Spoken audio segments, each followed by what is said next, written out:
In this video, we will see an introduction to textile industry. It will be a very brief introduction to textile industry.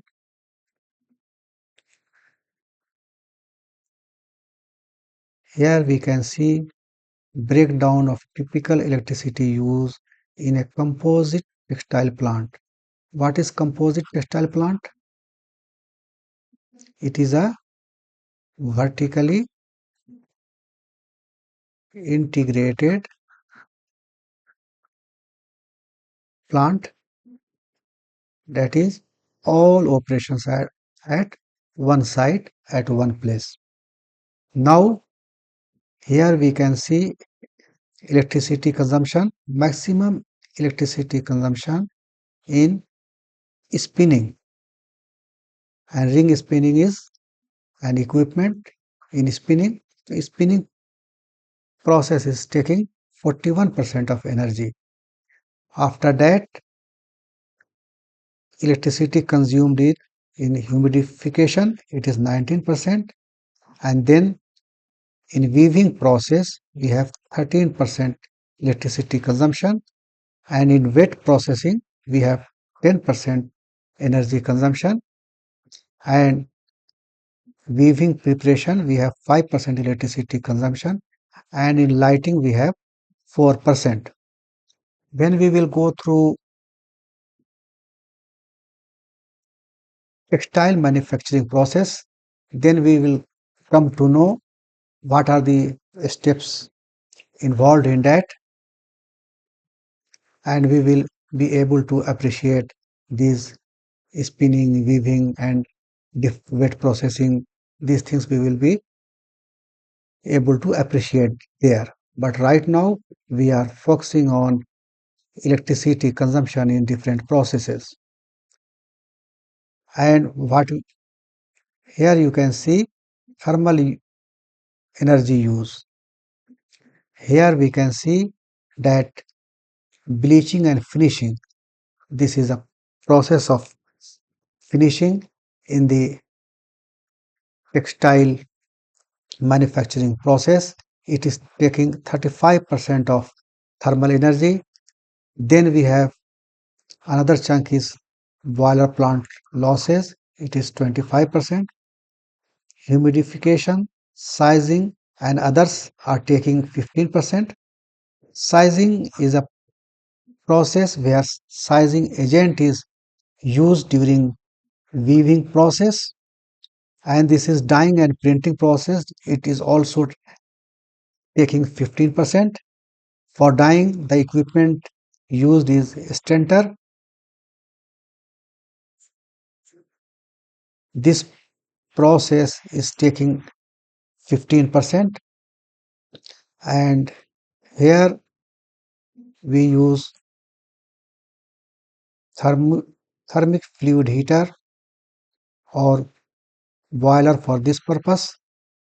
Thermic fluid may include furnace oil, high speed diesel. Different oils are available for thermic fluid.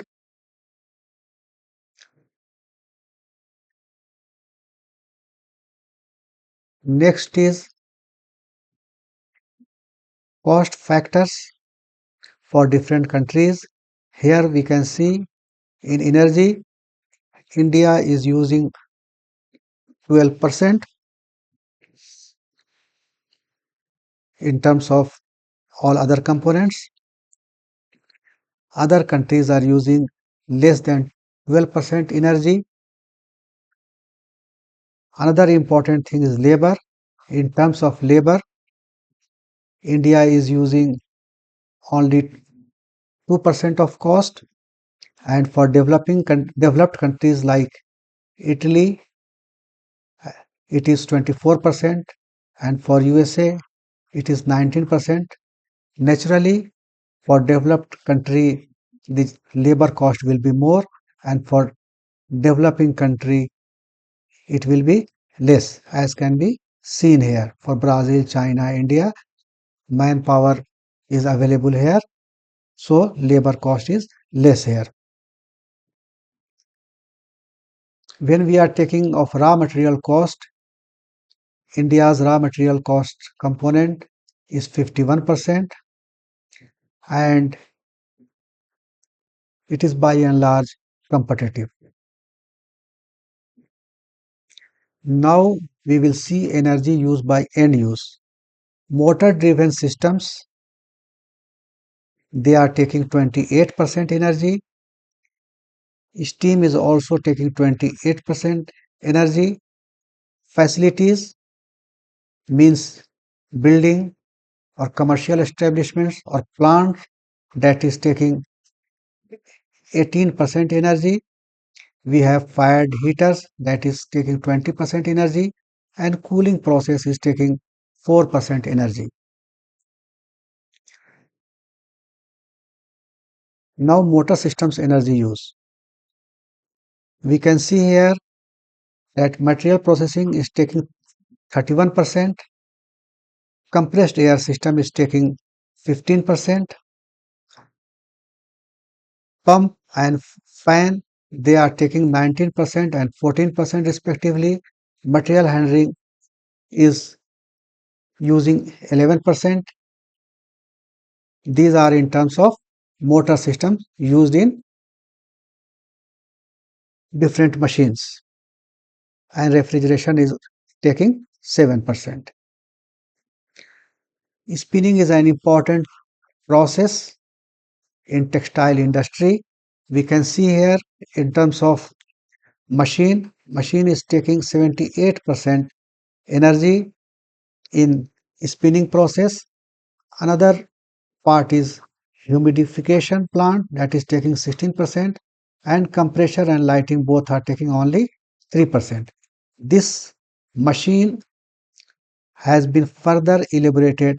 Here we can see here ring machines for spinning is taking 37% of energy, and we have seen this in previous slide also, that spinning machine, ring spinning machine is taking 37% of energy, and other processes, carding, drying, combing,